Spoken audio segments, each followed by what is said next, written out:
Pessoal, boa noite. Boa noite. Tudo bem com vocês? Boa noite. Tudo certo e você, professor? Bom, vamos dar início então aí à nossa aula de hoje, da nossa disciplina de Ciência Política. Lembrando então que hoje nós vamos ter aí uma aula mais com conteúdo. Semana que vem nós vamos fazer uma revisão, dia 29. Daí dia 30 começa a semana de prova de vocês, que vai até dia 6. Tá? Prova de vocês já, inclusive, já está elaborada, tá? Ela tem 6 perguntas subjetivas, tá? Cada uma valendo um ponto, e as nossas atividades aí do AVA valendo 4 pontos. Lembrando aí que as atividades o professor aceita até o último dia da semana de prova, que é dia 6, né? Que seria aí o dia da nossa aula, inclusive por coincidência, né? Aqueles que não conseguiram ou aqueles que entraram depois, que não fizeram, tá? Tem aí, então, esse prazo aí, como nós combinamos já nas aulas anteriores, para estar postando as atividades lá no portal. Tá?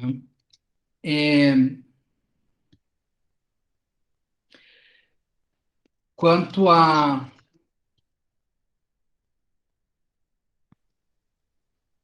Quanto à questão das aulas voltarem a ser presenciais, a princípio ainda não comentaram nada comigo, né? Mas aí se tiver alguma informação eu passo para vocês, tá? Terminada aí, então os nossos avisos, né, introdutórios, nossos lembretes. Na aula passada, então, nós falamos sobre, né, a questão do poder do Estado, quando o poder era absoluto, em uma única pessoa, pois quando nós tivemos aí as chamadas separação de poderes, que o poder então foi dividido no poder legislativo, judiciário e executivo, tá? E cada um possuindo uma função típica e funções atípicas. Salvo engano, tá, que eu acabei dando uma olhada, uma lida em algumas doutrinas aí de direito constitucional, alguns autores falam, não me lembro qual foi, mas alguns falam em funções do Estado. A função legislativa, função judiciária e função executiva ou função administrativa, tá? Porventura, no estudo de vocês, se depararem com essas expressões, elas se remetem aos poderes do Estado, tá? Então, aprofundando aí o nosso estudo, tá? Na aula de hoje, então, nós vamos falar de formas de governo, né? Pegando o gancho, então, da nossa aula passada, quando eu falar de governo, tá, eu vou estar me referindo exclusivamente aqui, então, ao poder executivo, tá? Então, toda vez que nós lermos formas de governo, sistemas de governo, regimes de governo, essas expressões, tá, elas vão sempre se referir à forma pela qual o governo é exercida, que se remete aí à nossa divisão da separação de poderes ao poder executivo, tá? Então, nós vamos ter, tá? Eu consegui postar no AVA lá o material, tá? Um slide lá com os tópicozinhos. Então, nós vamos ter três, tá, modalidades ou três classificações da forma de governo, tá? Então, nós vamos ter a primeira, que ela nos retrata, então, ao número ou a quantidade de pessoas que estão exercendo o poder, ou que são titulares do poder. Então, aí nós vamos ter, tá, na concepção clássica aristotélica, uma divisão em três momentos: monarquia, aristocracia e democracia. Então, aí a monarquia é um governo de apenas uma pessoa, a aristocracia, governo de poucas pessoas, como o próprio Aristóteles fala, governo dos melhores mais bem preparados para serem os governantes. É aí, inclusive, se nós formos pegar a obra, né, da A República de Platão, ele faz uma distinção grande entre quem efetivamente seriam os melhores na concepção de Platão, tá? Mas na concepção de Aristóteles,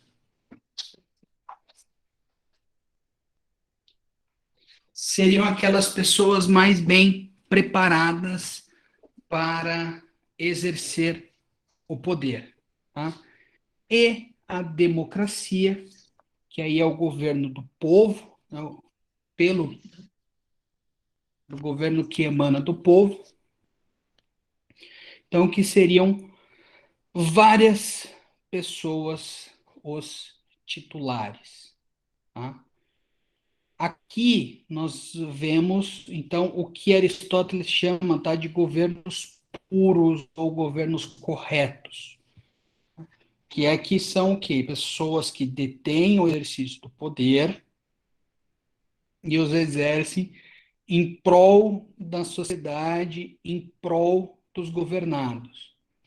Quando ele fala de governos impuros ou governos incorretos, a monarquia se transforma em tirania,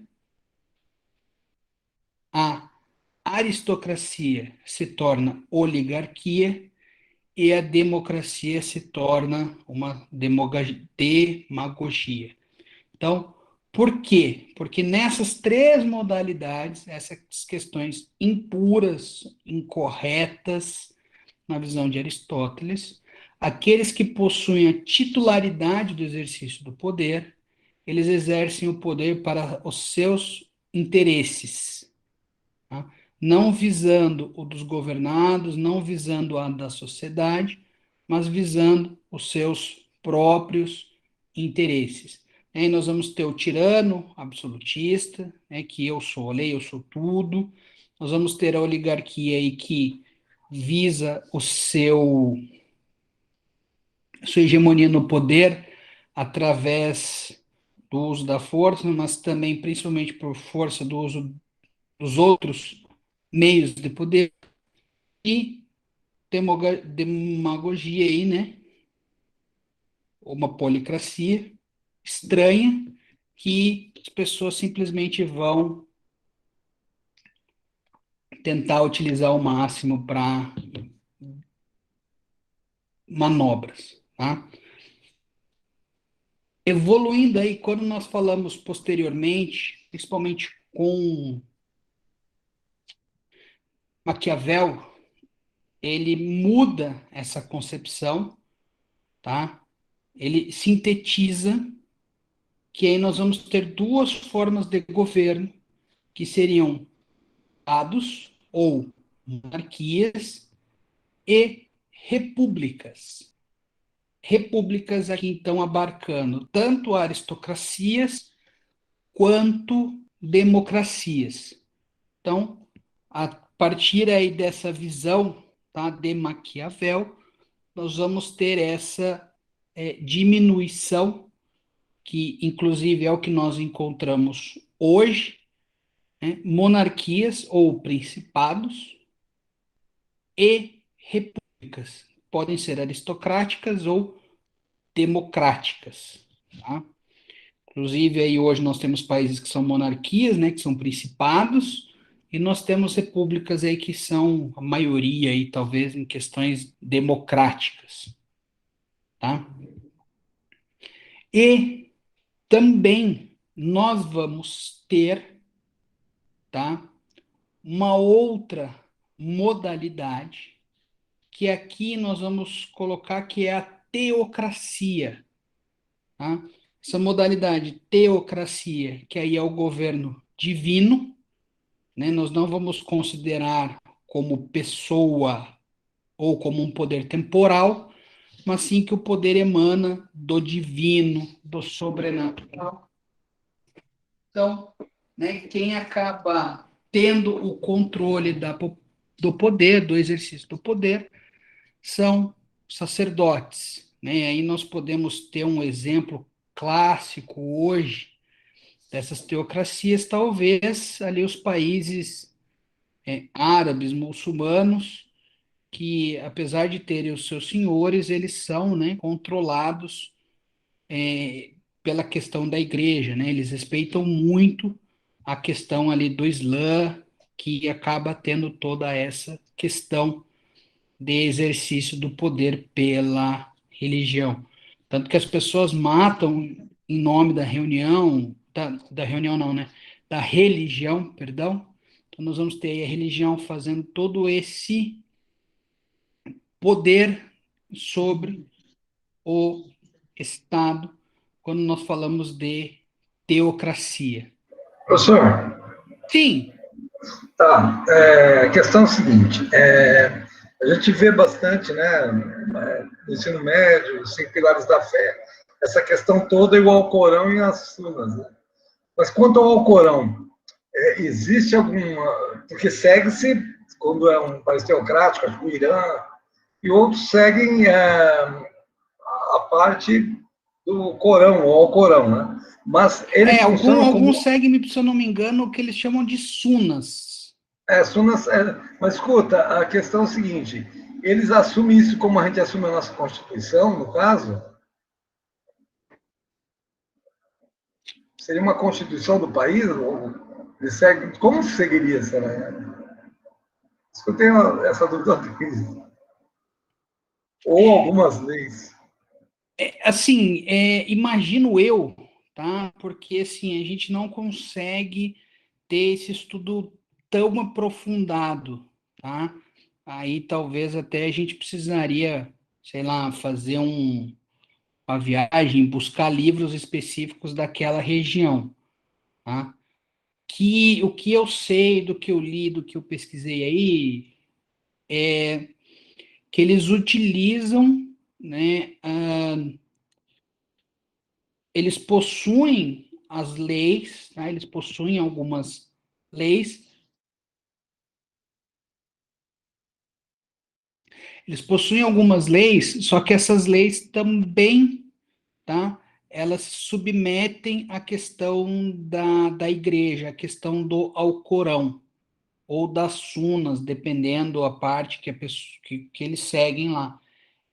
Seria talvez, tá, aí uma reflexão da época medieval, que às vezes a gente vê em filmes, do rei e do papa, ou do representante da igreja católica, cristã da época, que por mais que o rei seja soberano e tudo mais, ele acabava, de uma forma ou de outra, respeitando a igreja, que a igreja exercia o seu poder de uma forma diferenciada.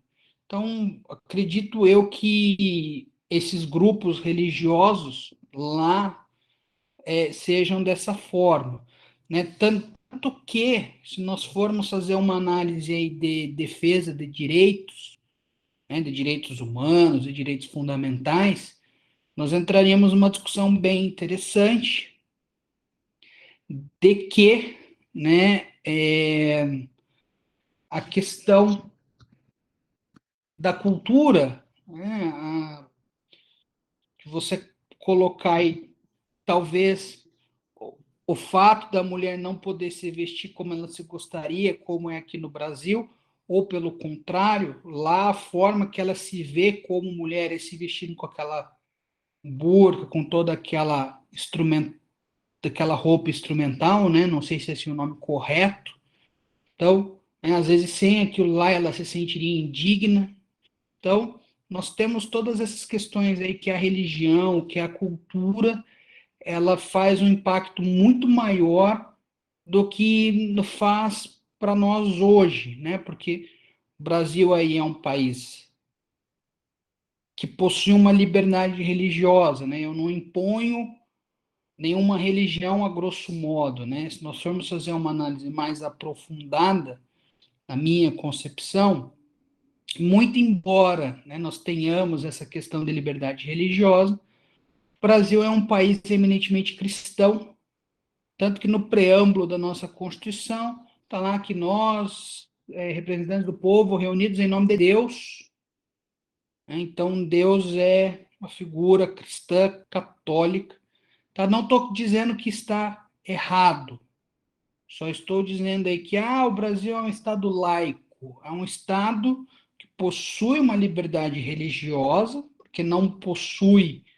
uma religião extremamente oficial, como é a Inglaterra, por exemplo, mas nós temos grande influência da Igreja Católica ou da Igreja Cristã na questão aí, tanto do catolicismo quanto do protestantismo.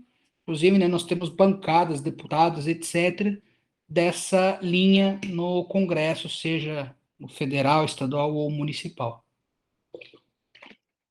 Não sei se eu consegui responder tua pergunta, Marcos, né? É que dentro desses países também tem uma diversificação de culturas e só mesmo se a gente fosse estudar dentro disso aí, que não está bem longe da nossa realidade, né? Mas eu tenho essa curiosidade, mas como é que Exato. faria, né? Como é que faria? Eu acho que acho que muitos costumes e as práticas de cada região, né, diversifica muito no mundo islâmico. Nossa! E aí eu acho que cada um interpreta de um jeito.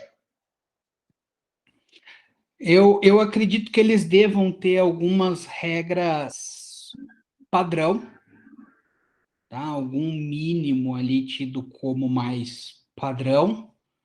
Aí depende muito da linha, se é mais radical, se é menos radical, você respeitar mais ou menos. Até porque eles possuem briga até entre eles lá, né? Sunitas, xiitas e mais não sei o que outros grupos lá. Então nós temos todos esses problemas, né? Inclusive nós temos o problema do Afeganistão lá, que os Estados Unidos se retirou de lá e problema entre aspas, né? Porque eu acompanhei, acho que um jornal uma vez falando lá que as moças estavam indo para as escolas sem toda aquela instrumentalidade, os caras passavam de moto jogando ácido nas moças e tudo mais. Então acabou se criando aí um problema, né? Por se tentar impor uma cultura um pouco diferente. Então você tem todo esse cuidado, talvez, aí de ter que respeitar a cultura, a religião, que está enraigada na cultura política, que para nós aqui, até pela questão aí do Estado liberal, do Estado social democrático, se perdeu ao longo da história, ao longo da evolução desses conceitos,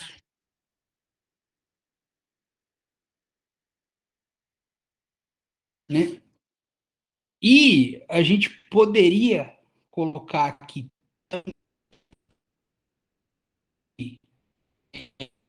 coloca uma forma,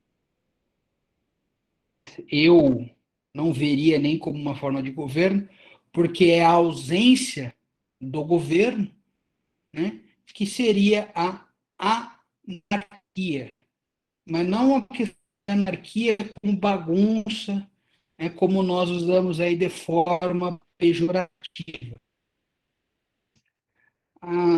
Pegando do radical das palavras, que anarquia seria a ausência de governo. Então, você não teria essa figura do governo, talvez até mesmo a ausência do Estado. Então, aí a gente acaba utilizando de forma pejorativa, né, que acaba sendo, pela ausência do Estado, acaba sendo uma bagunça, acaba sendo festa, né, apesar de não necessariamente ser. Talvez aí as experiências que nós tivemos ao longo da história, né, para transformar esse termo em um termo negativo, não tenham sido boas, né, porém, não só porque não foram boas, nós poderíamos talvez utilizar o vocábulo dessa forma. Mesma forma que nós temos outras palavras aí que a gente acaba utilizando de forma negativa, de forma pejorativa. Se nós formos procurar a origem radical da palavra, são totalmente diferentes, né? Um exemplo aqui é da anarquia. O professor fala que não seria uma forma de governo, na minha visão, até pela falta, pela própria ausência do governo. Porém, tá? Se vocês acharem algum lugar aí dizendo que é uma forma de governo, também não vai estar errado. Tudo depende da forma, ou do teórico, ou do doutrinador que for utilizado. Tá? Então, essas são as concepções mais clássicas, tá? Apesar de elas terem evoluído, tá? São aí quanto ao número ou quanto à quantidade de pessoas que estão como titular do poder, tá? Ou que estão no do poder. Então, o que nós temos hoje são as chamadas teocracias, que aí é o governo exercido por sacerdotes, mas em nome de Deus. Nós temos a monarquia, que ela é exercida por uma pessoa, normalmente um rei ou uma rainha, no caso da Inglaterra, nós temos lá a rainha Elizabeth, ou as chamadas repúblicas, que aí são as democracias. A república que vem do termo aí, res pública, né, coisa pública. Beleza? Então, posteriormente, tá, a essa tipologia, a essa classificação, tá, depois nós vamos ver aí, são 3 classificações, são 3 modalidades. Nós vamos ver assim que uma não exclui a outra. Inclusive, nós vamos ver aí que uma complementa, vamos assim dizer. Tá? Então, passando aí dessa forma, dessas situações, dessas formas de governo, dessa primeira classificação, nós vamos para a segunda classificação das formas de governo, tá? Que aqui alguns escritores vão colocar como regimes de governo, sistemas de governo, porém, nós vamos trabalhar como formas de governo, que são aí as mais usuais. O presidencialismo, que é o exemplo do Brasil, e o parlamentarismo, que é o exemplo da Inglaterra. Tá? Então, nós temos essas 2 modalidades principais dentro dessa classificação da forma de governo, que ela nos remete à separação dos poderes. Professor, por que essa classificação ela nos remete à separação de poderes? Vocês podem me perguntar. Porque aqui, muito embora a gente estude o executivo, essas 2 formas de governo, elas possuem uma relação entre o executivo ou o governo, a máquina pública, e o legislativo. Então, nós vamos ter aí no presidencialismo uma independência entre os poderes, pelo menos na sua origem. Se nós formos pegar o dia a dia, nós vamos ver que não é tão independente assim. E o parlamentarismo, nós já temos uma interdependência maior. Tá? Então, assim, para que a gente possa diferenciar essas duas formas de governo quanto à separação de poderes, temos que levar em considerações algumas características. Tá? A primeira dessas características, ela leva em consideração a questão das funções. Função de chefe de Estado e chefe de governo. Então, nós temos duas funções. Tá? Qual a diferença? O chefe de governo, ele é o chefe da administração pública. Então, ele é o chefe de governo, ele é quem gere a máquina pública. O chefe de Estado é aquele que representa o Estado. Tá? Via de regra, tá? Nós vamos encontrar em vários livros aí que dizem que o chefe de governo ele faz a administração interna e o chefe de Estado a externa. Não está errado, não está incompleta, tá? Essa situação, porque às vezes o chefe de governo ele pode representar o país nos âmbito externo, no âmbito internacional. Então aqui nós vamos ter duas funções. Qual a principal diferença entre o parlamentarismo e o presidencialismo? No presidencialismo, que é a nossa figura do Brasil, nós temos essas duas funções exercidas pela mesma pessoa. Então, nós temos no Brasil, hoje, tanto o chefe de Estado como o chefe de governo na figura do presidente da República, Bolsonaro. Assim como os presidentes anteriores também foram chefe de Estado e chefe de governo. Por sua vez, no parlamentarismo, nós vamos ter duas funções e nós vamos ter duas pessoas. Então, vamos pegar o exemplo da Inglaterra. Então, nós vamos ter na Inglaterra a figura do chefe de Estado na rainha e o chefe de governo no primeiro-ministro. Estou colocando exemplos para vocês, mas não vamos nos prender nessas terminologias, porque essas terminologias não se aplicam no mundo inteiro. Tá? Se nós vamos pegar exemplo, salvo engano, a Alemanha ela não é uma monarquia parlamentar, mas sim uma república parlamentar. Então, ela teria um chefe de Estado presidente e um chefe de governo chanceler, se eu não me engano. Tá?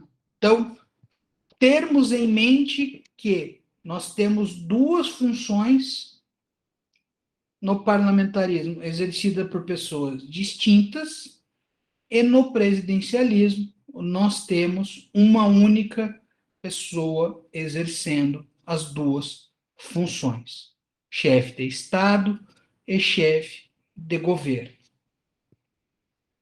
A segunda característica que nós temos que levar em consideração na distinção entre presidencialismo e parlamentarismo é quanto ao voto. Tá? Então, quanto à forma pela qual o chefe do executivo, o chefe de governo, chega ao poder. Se nós formos pegar o presidencialismo brasileiro, nosso chefe de poder, executivo, nosso chefe de governo, ele chega ao poder com eleições diretas. Então, eu voto no presidente. Dia que eu vou lá nas eleições, que eu vou exercer o meu sufrágio, eu vou lá e digito os 2 numerozinhos do meu candidato. Então, eu sei em quem eu estou votando.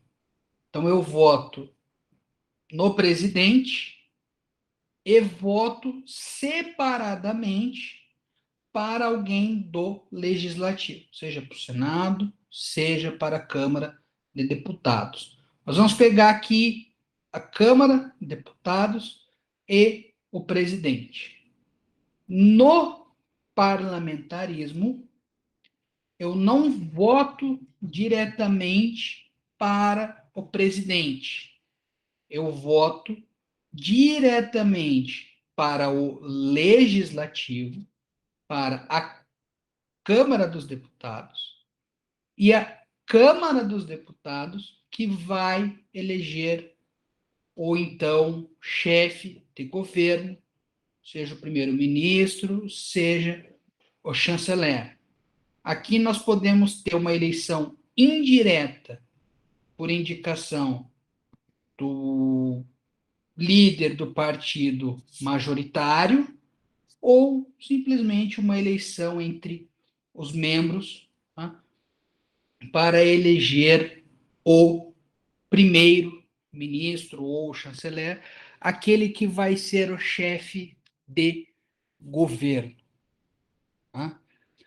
Professor, aqui então nós vamos ter o motivo pelo qual o senhor falou da independência e da interdependência. Sim. Então aqui nós vamos ter o quê? As eleições diretas para presidente ou para o chefe de governo no presidencialismo, e no parlamentarismo ela vai ser indireta. Professor, mas o senhor está me dizendo que as eleições indiretas são no parlamentarismo, porém, no presidencialismo dos Estados Unidos da América do Norte, eu também possuo uma eleição indireta, porque eu voto no delegado do partido A, B ou C, e esse delegado que vai votar no candidato A, B ou C. Então, o senhor está falando coisas erradas. Não, não é uma regra absoluta. Tá? Aqui, a principal diferença da eleição indireta do parlamentarismo e do presidencialismo é que, de qualquer forma, no presidencialismo, mesmo dos Estados Unidos, que eu voto de forma indireta, eu sei em quem eu estou escolhendo para ser o presidente.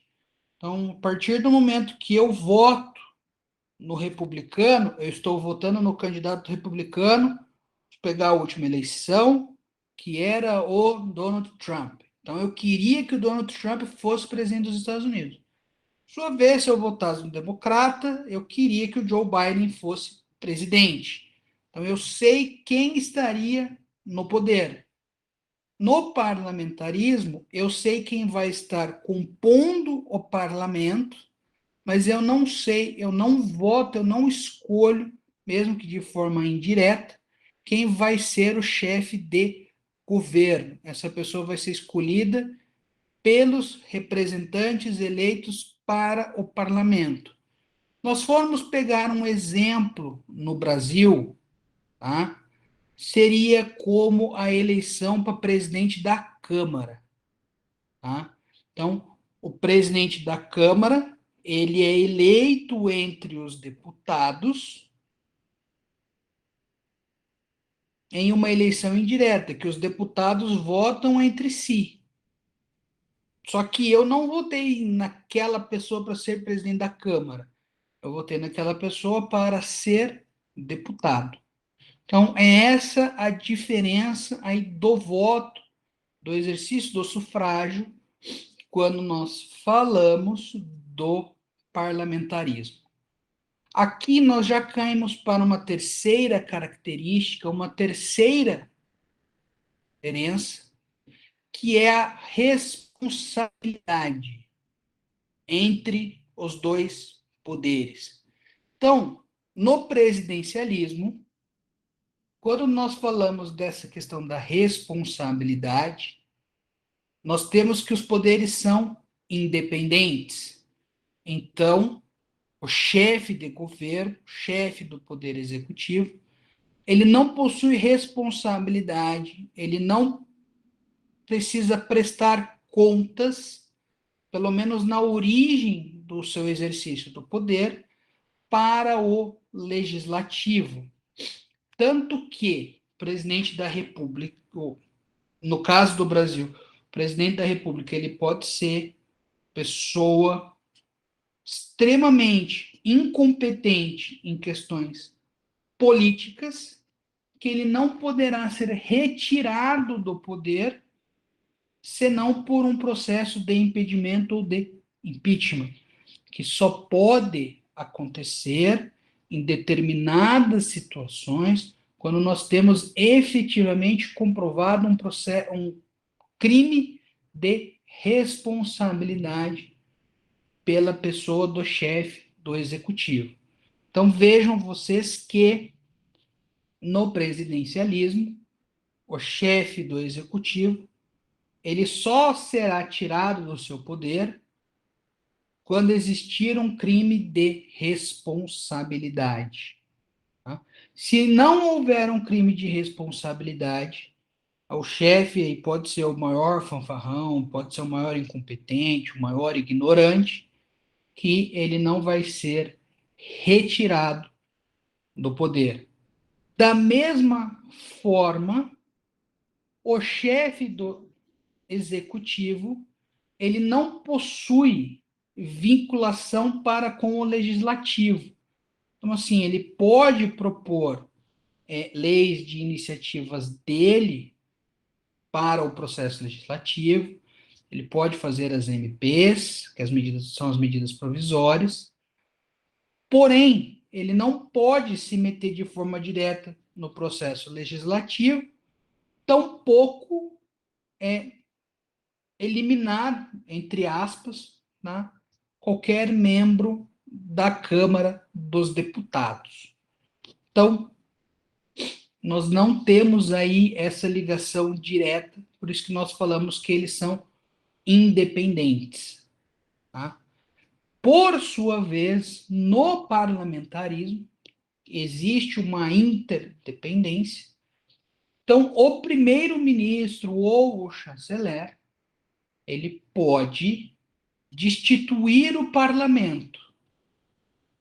Se o parlamento não estiver de acordo, tá, ele pode, de uma forma prevista na legislação, tá? Não é de qualquer forma, de qualquer método, a qualquer momento, mas se não estiver dentro do que a legislação prevê, o chefe de governo, o chefe do executivo, ele pode destituir o parlamento e chamar novas eleições. Vocês imaginem que bagunça, entre aspas, seria no Brasil se nós tivéssemos uma situação dessa aí, com o executivo, o legislativo que nós temos hoje em 2021. Por outro lado, tá, nós vamos ter que o parlamento, ele pode, também dentro do que está previsto na legislação, tá? Apresentar um voto de desconfiança para a pessoa do chefe de governo. Então, vai ser apresentado um voto de desconfiança e o primeiro-ministro ou o chanceler vai ser retirado e vai acontecer a indicação de um outro. Aqui, então, vejam que não necessita de um crime de responsabilidade, mas aqui basta uma questão aí de incompetência, seja política ou gerencial, né, de administração, que pode ocorrer aí a cassação do chefe de governo e a substituição por outro. Da mesma forma do exemplo que eu coloquei para vocês da destituição do parlamento, no Brasil, com a situação que nós temos hoje, era perigoso nós termos aí um primeiro-ministro, sei lá, cada semana.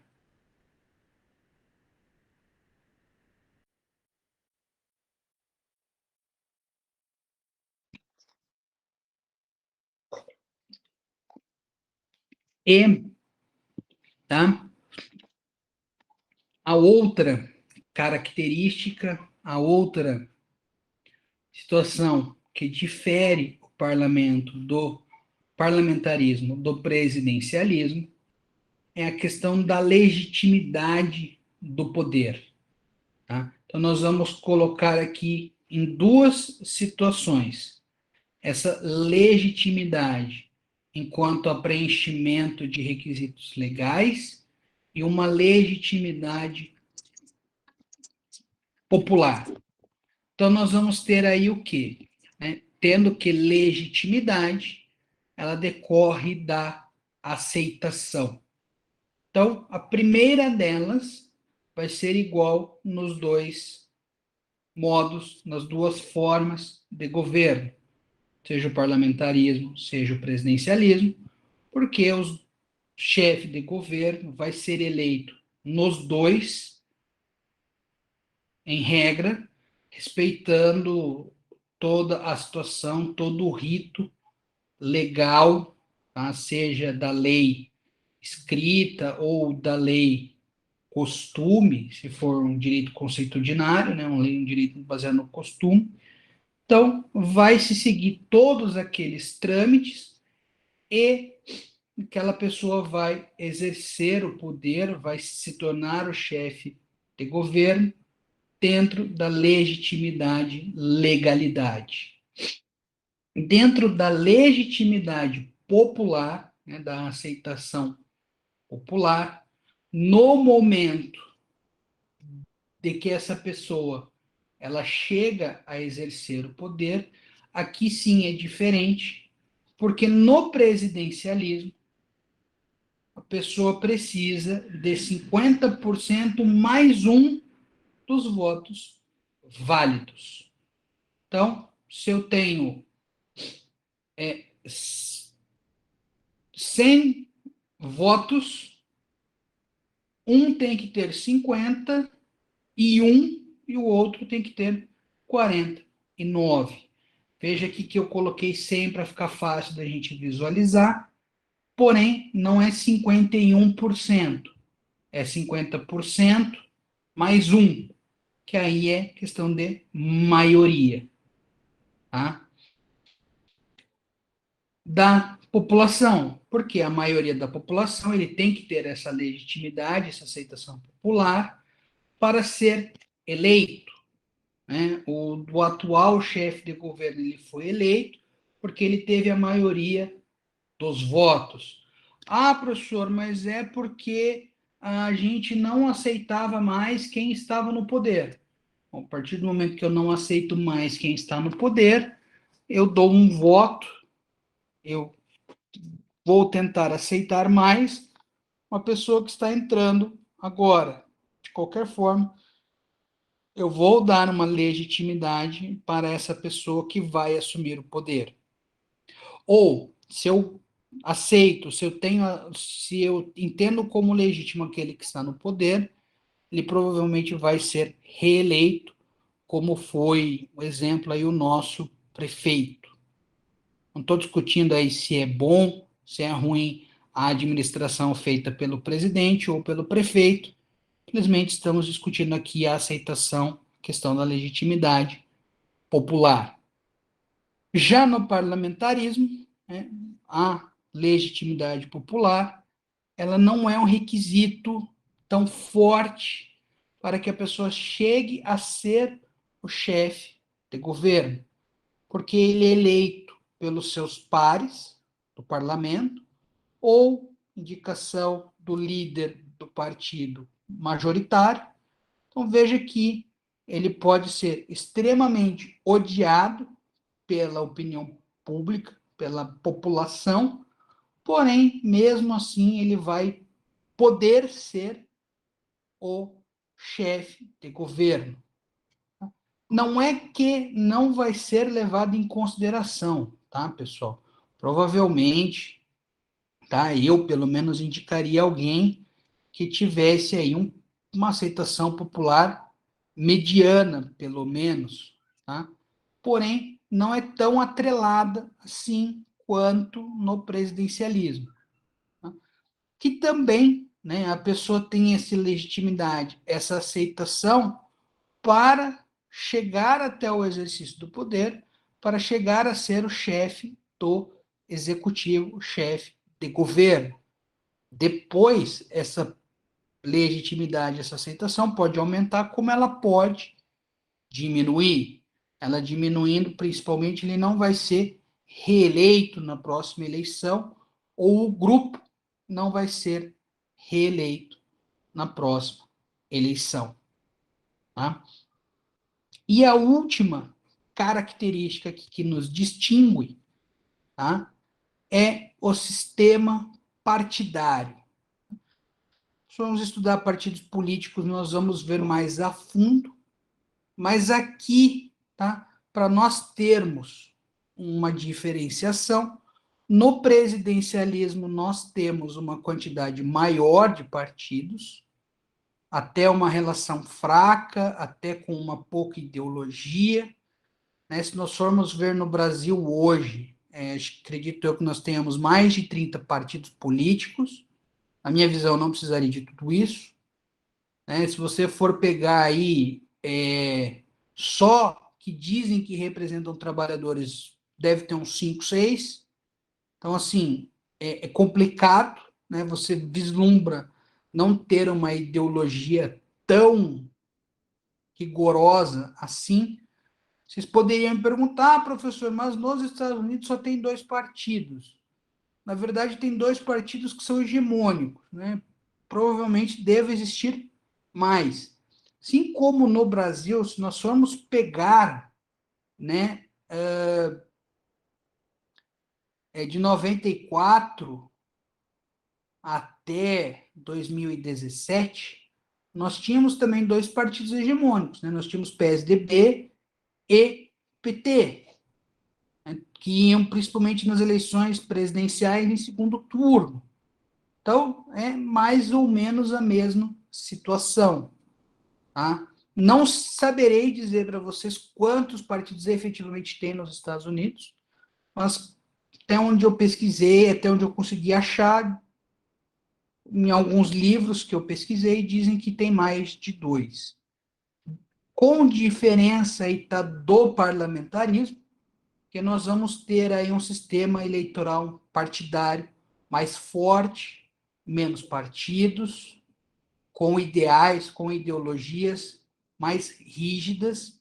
Essa questão da ideologia mesmo, nós podemos pegar pelo Brasil, que às vezes o deputado vota contra a orientação do próprio partido, então não tem tanto assim uma ideologia partidária.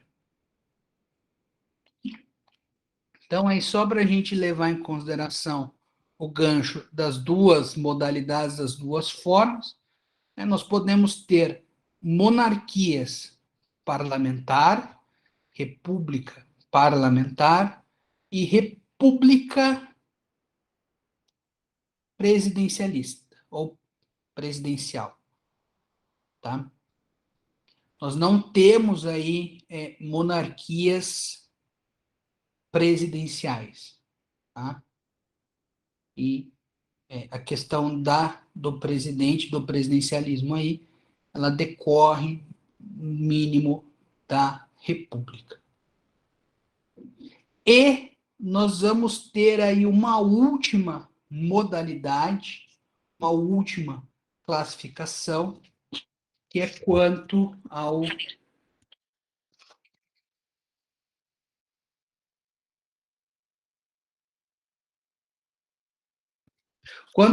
princípios essenciais, como diz o professor Paulo Bonavides, que aqui nós vamos ter duas modalidades, que é a modalidade do governo pelo consenso e o governo pela coação. Então, nós vamos ter aí governo pelo consenso, que é um governo limitado, que ele respeita os direitos humanos, respeita a Constituição, respeita, né, os direitos civis, né? Você tem uma população aí livre, e nós temos os governos pela coação, que aí seriam os governos, tá, de repressão, aliás, os governos pela força, que aqui nós colocaríamos as ditaduras, tá, que seriam regimes aí que não são de liberdade.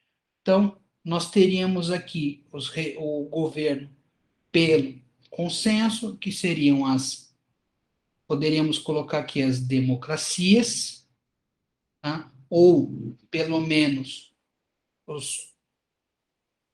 aqueles governos que respeitam as liberdades, que respeitam os indivíduos, e o pela coação, que eles não respeitam os indivíduos. Tá? Aqui, inclusive, tá, eu faço um gancho com o que nós vimos no começo, né, da classificação lá de Aristóteles, de formas puras e de formas impuras. Né?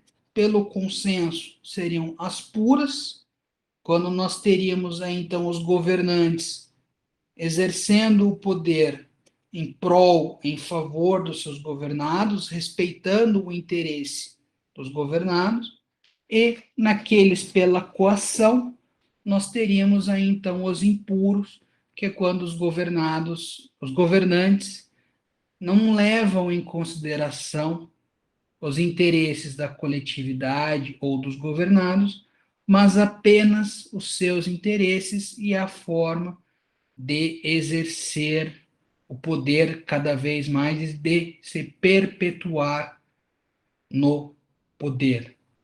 Então, que talvez colocaríamos aí governos despóticos, governos tirânicos, ditatoriais.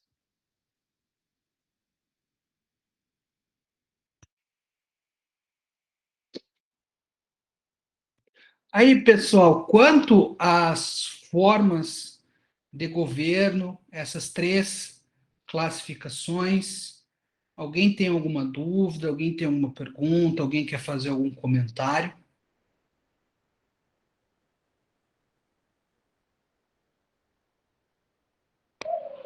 Acho que não, professor. Beleza.